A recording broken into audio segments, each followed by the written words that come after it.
what is the point of view from your parivar about Mahamantra? Is a Diksha mantra or is it any name out there? And the second is, what about the Kirtan on Mahamantra or Japa the Mahamantra? Okay, let's say I'm not gonna take the side of my entire parivar, because I'm not the authorized spokesperson for the entire parivar on this philosophy, but I would give you my understanding on it. The very first thing is, let's come up to the main scripture which reveals about Mahamantra. Which one is that? Kali Santarana Upanishad. In Kali Santarana Upanishad, what does he say in there? While giving this mantra, he said Trikoti Japet. Very simply, he is saying you have to chant this mantra 30 million times. This is the very first understanding of the Vedic mantra. Why I am saying Vedic mantra? Because Upanishads are Vedas. And the mantra, Harinam are not mentioned in the Vedas. Mantras are mentioned in the Vedas. And mantras have all the process also. And mantra usually comes with the commentaries of Acharyas, that what you should be meditating upon while chanting any mantra. We have all our Acharyas commentaries on Maha-Mantra also. Chaitanya, Charitamrita, Chaitanya, Bhagavata also has been Mahaprabhu directly have spoken that you have to do the japa of Maha-Mantra and Kirtan of Hari Haraya Namah, Krishna Yadavaya Namah. Is very clearly mentioned. Now many people come up with their own understanding. That's, I respect their understandings. But we have to see what our Purva Acharyas have done. Did Sri Goswami did Kirtan on that? As far as I did my homework, Sri Goswamis have never done the Sankirtan on Maha-Mantra. Did any Mahaprabhu's associates did the Kirtan on Maha-Mantra? Because I'm specifically saying associates of Mahaprabhu, because they were the eternal associates, Nitya Siddhas. And only Nitya Siddhas are the ones who are allowed to give the rules and regulations. Pramana. Which Pramana will you take? Not the Sadhan Siddhas Pramana. But you have to take the Pramana of Nitya Siddhas only. Did any of the Acharyas of Mahaprabhu time, any of his eternal associates, did the Sankirtan of that? As far as my understanding goes, no. Did everyone chanted that mantra? Yes. So, as your first question goes, is it a initiating mantra or not? Yes, it is 100% initiating mantra, because it's a Vedic mantra. Now is a Maha-Mantra. Saptakoti Maha-Mantra. Vyapako Lok Pavana. Gopal Shastra Nam. It says there are 70 million Maha-Mantras. And 70 million Maha-Mantra is the name of Krishna. 70 million Maha-Mantra. Out of 70 million Maha-Mantra, Hare Krishna Maha-Mantra is one of the mantra. If you read Gopal Shastra Nam, his name, Krishna's name is Saptakoti Maha-Mantra. Vyapako Loka Pavana. Now, if you come up because I have heard many people say, oh, every other mantra is a mantra, but Hare Krishna is a Maha-Mantra. Wrong. There are 70 million Maha-Mantras mentioned in the scriptures. This is our Gaudiyas Maha-Mantra. But Mahaprabhu have made it very simple in a way. See, because this is a work of Acharyas.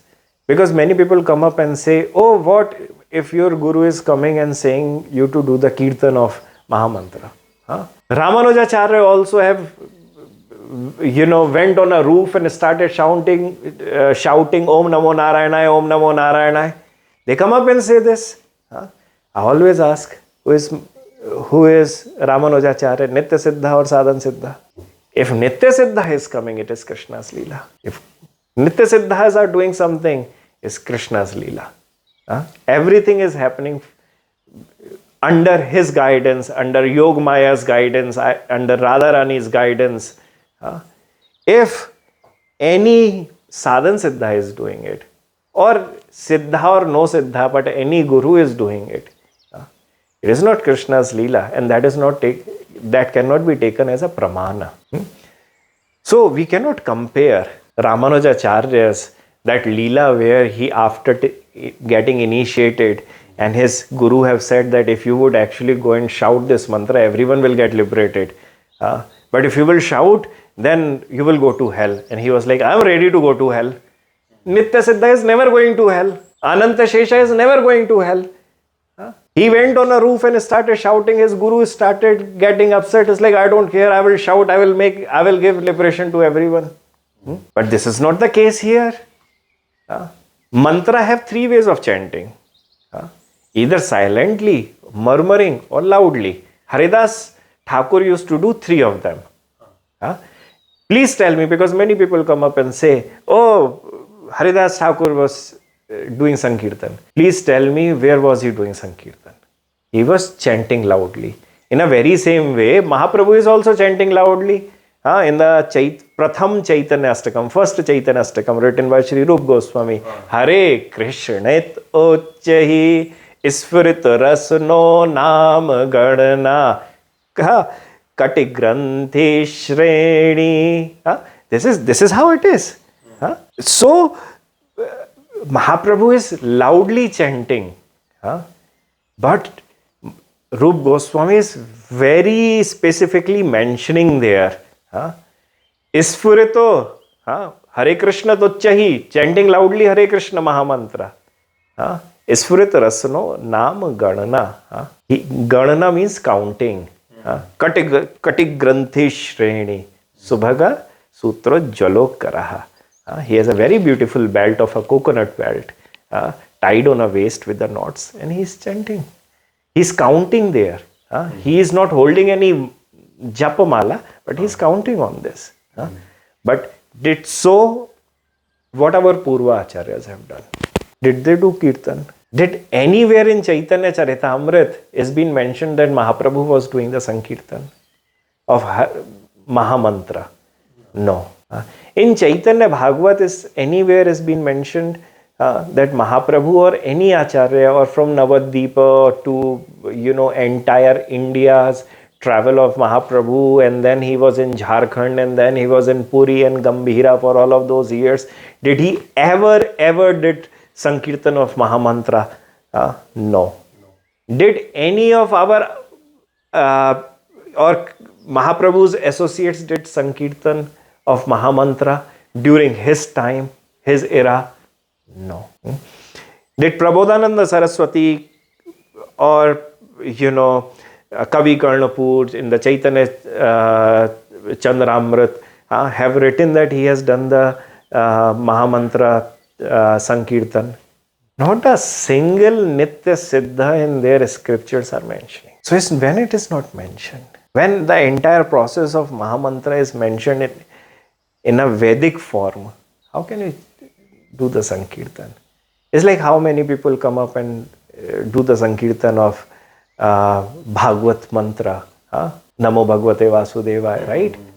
And in the Bhagavat, in the 4th canto, Narad Dev is saying it is a very secret mantra. You shouldn't even tell anyone. Many people are doing Kirtan on Gayatri mantra now.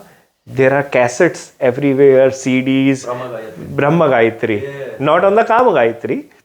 But we never know in Kali Yuga whether the Kam Gayatri CD can come also.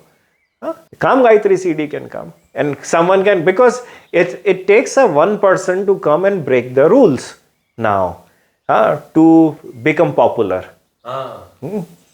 To have to run the organization. What I always see is that every organization founders have broke one rule.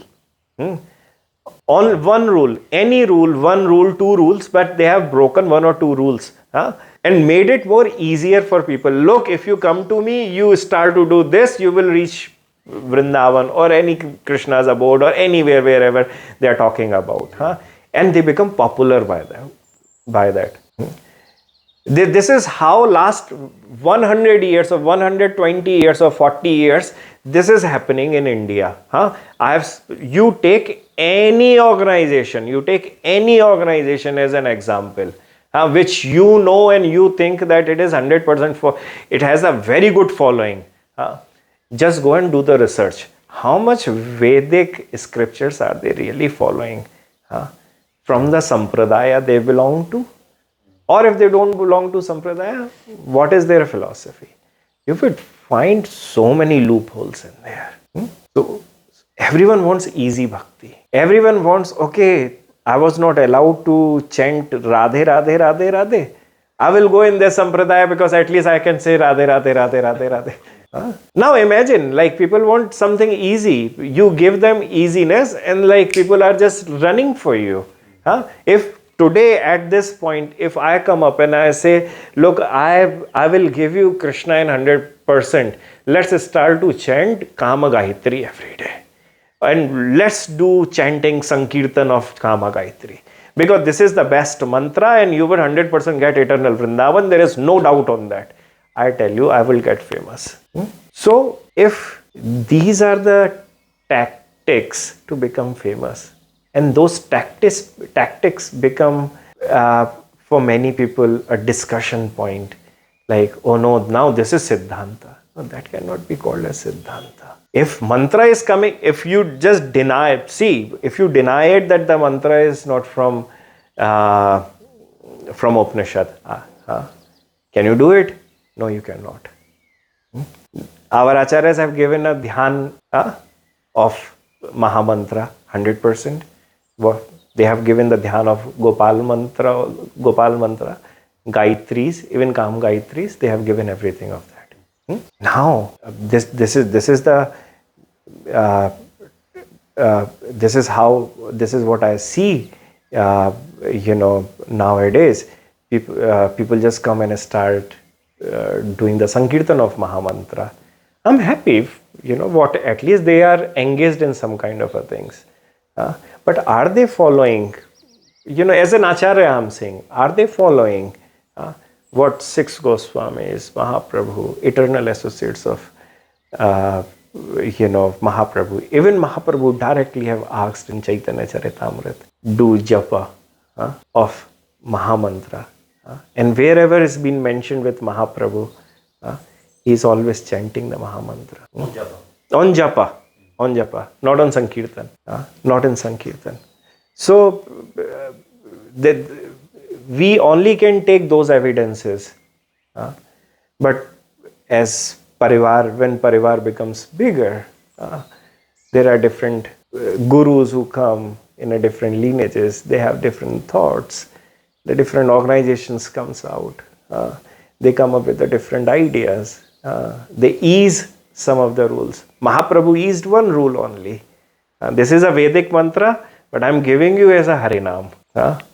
So, all I can do this for you, you can chant it anywhere, wherever you're sitting. Anywhere, anytime you can chant this mantra. This is a Vedic mantra, but I'm giving you one ease in this. Because I'm Bhagwan, so I'm giving you this ease. That I'm giving you this mantra as Harinam also, which you can chant it anywhere, anytime you are, anywhere you are. But you have to count it. So if we take the literal meanings of what our acharyas have spoken in their commentaries, we would really focus on Maha-Mantras, chanting more. Not Sankirtan as such. Because Mahaprabhu, even Srinivas Acharya, because our Harinam came out, Sankirtan came out from Srivasagan. From Srivasagan. So Srivas Acharya's place, and just read what Mahaprabhu and all the eternal associates used to chant and do Sankirtan of, then you would definitely follow Mahaprabhu and all Acharyas. Otherwise, everyone have their own commentaries. I'm happy. Everyone are at least engaged of doing something. But are we following Purva Acharyas? then I feel this is my understanding and I can be 100% wrong, and I'm happy to be wrong also, and I'm happy to be corrected also. If someone comes and show that this is the proof, I'm always ready to accept, because I'm not someone stubborn like, okay, this is it, then this is it. If there is some scripture which I have missed out, I have never read or studied, never came in front of me, if you bring the point to me that no, Mahaprabhu have did Sankirtan of this Maha-Mantra, I'll happily accept it. Because I'm open. This is what the Sanatan Dharma is. But if it is not, then you have to accept it. You shouldn't be stubborn. Because this is what Sanatan Dharma is again. We go with the Pramanas. Pramanas are our Siddhantas. If you won't follow the Siddhantas as it is, then you are following yourself. You are not Gurumukhi, you are being Manamukhi. And the Manamukhi cannot reach eternal Vrindavan. Gurumukhi can. Wow, this is one of the, I have to say, this is one of the most interesting minutes of video have been recorded in this full Kartik. This part has been very revealing, because normally when any topic is spoke about this Kirtan, Sankirtan Mahamantra, is always pointed as the Ramanuja's followers. Some crazy idea. Many people think that, but actually this is on Shastra. So it's very revealing that you speak openly about this, so everybody can start questioning. See, it is such a a documented minutes which are mentioned that there was a Shastrartha which had happened at least 100 years ago and 110 years ago, that can Mahamantra be chanted or can it be used as a Sankirtan or in Sankirtan. And I remember in those minutes it's been mentioned by many of the Acharyas of that time that they say that we have never heard in our life that someone was chanting Mahamantra in Sankirtan. As the live evidence of all those Acharyas written down in those minutes of that Shastra, in that debate. And I guess in your Parivar, those minutes are still preserved. And if I'm not wrong, only two Acharyas have a different understanding. One was from Nityananda Parampara, and there was another one also. I can't remember right now the names of them, but that's okay. But it was only two who had a very different understanding. Nityananda Vansha Parivar. Yes. There was couple of them, because Nityananda Vansha Parivar is very big. But there was only couple of them, and their idea of that entire thing was based upon only that verse from Chaitanya Charitamrita where Mahaprabhu is speaking about do japa of that. And they twist some words and come up with the idea that no, you can do the Harinam Sankirtan of that. But I mean, they are Acharyas, they are, whatever they want to do, they are free to do that. But I think having a very different opinions also is very healthy Vaishnava lifestyle, because you enjoy the different flavors. You enjoy, and it's there in every sampradaya also. People come up and talk about that there is a Gaudiya, this tilak, that tilak, you have so many different tilaks. You go to Pusti sampradaya, there are 7 parivars coming from Vallabhacharya, direct sons, same bloodline. 7 have like 7 different tilaks, not even one tilak, and 7 have 7 different philosophies also, not one philosophy. So that's the different flavors. If someone can enjoy it, would enjoy it very nicely. So I enjoy it. If someone is doing Sankirtan, I sit down, I attend the Sankirtan of Mahamantra. It's not like I'm rigid to it. I'll sit down, but I will count on my fingers. I will count on my fingers, because when Mahaprabhu, all the Acharyas are counting, when they are saying that count, then they are chanting, I will chant with them in Sankirtan, but I will count. Because I have, and when I'm sitting for my own sadhana, I will chant again. But I will not stop chanting. If I don't have beadbags, I have my karmala. I can chant in that. But I will definitely chant and count. So this is my counting way of doing it. So I'm not rigid to it. Because what I see is that many devotees, the newcomers, have become rigid to their stances. Oh no, I will only do the Sankirtan. Oh, you are wrong. Or someone just comes up and was like, no, I will never attend Maha-Mantra Sankirtan. I have seen in your parivars also, like, I will not go if you are chanting this. I'm not rigid to that. Even in your parivar also, Acharyas were also like, okay, do Sankirtan, but at least someone should be counting. So just try to find a way where you do not disrespect anyone. Be always respectful.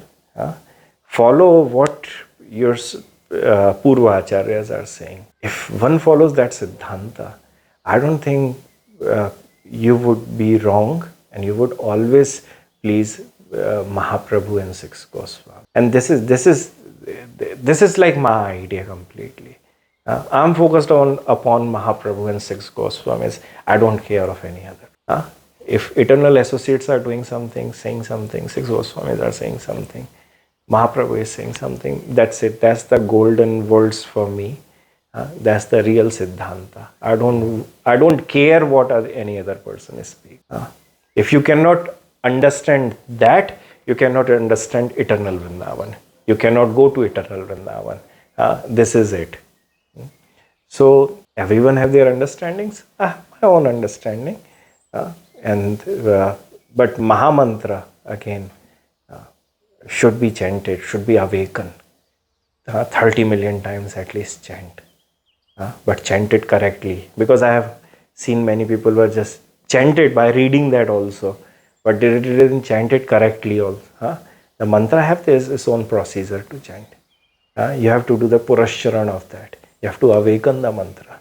Until or unless you don't awaken the mantra, you cannot get the blessings of that mantra. When you are being a new driver, you need to learn all the rules to drive before driving.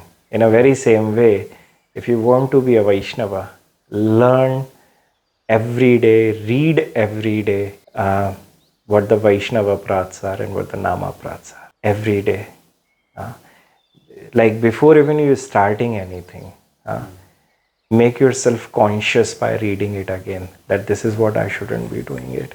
So my life is based upon on this, that never try to disrespect anyone by words, by my thoughts, by anything. Always find a midway or pay your pranams, but never try to disrespect. And this is what one has to be.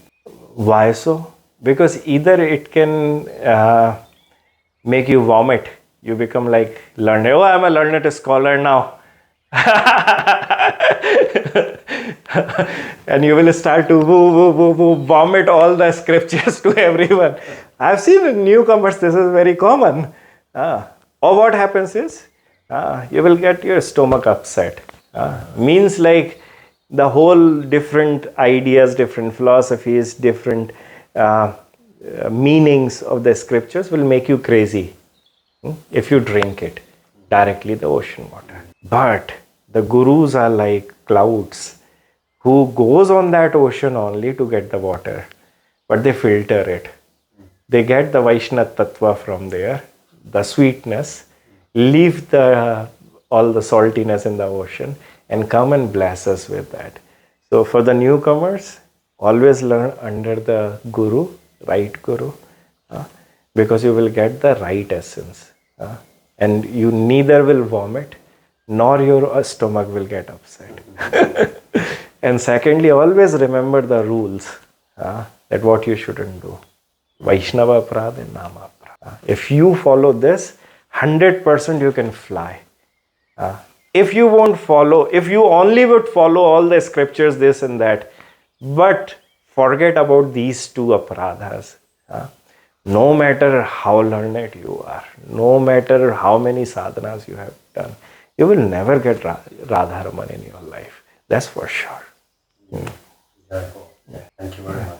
Yeah. In the name of everyone who is watching, I'm sure they are so happy to hear you now. Yeah. And I thank you in the name of everyone who will get nectar through this video. Thank you very much. Jai Radharaman. Jai. Jai Radharaman. Shri Bhatt Gopal.